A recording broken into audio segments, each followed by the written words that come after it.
Jing it ba shisha ngan yo mata bat phi ko bai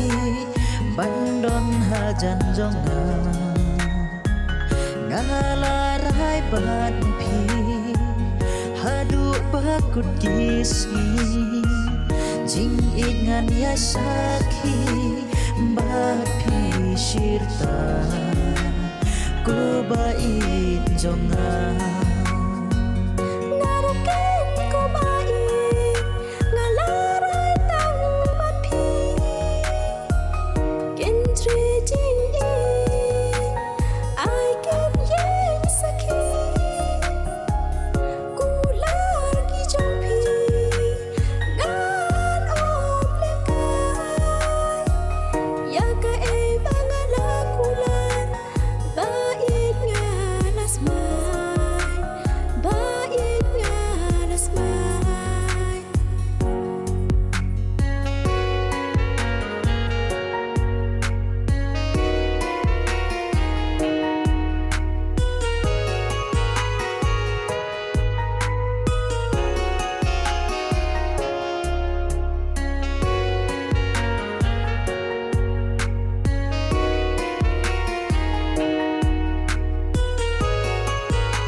Tang ha jing pos niu ngam la le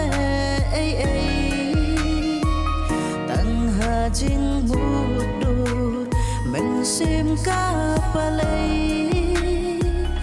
Ashanu menta ngan wat jing i lạnh nọ na phi bai ngas nhau kum ban bi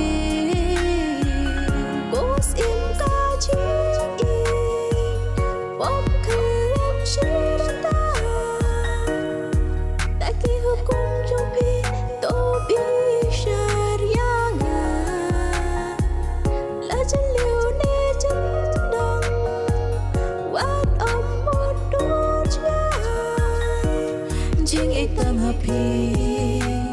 bait ngalarai bait ngalarai ujong pi bait ngan om shed kala bait tuan mentas nda zonga ngalarai ujong pi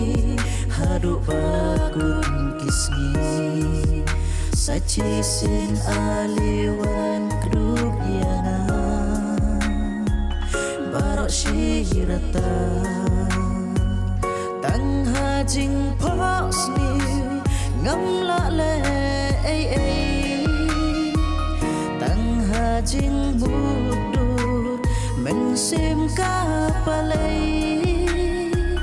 Ashanu menta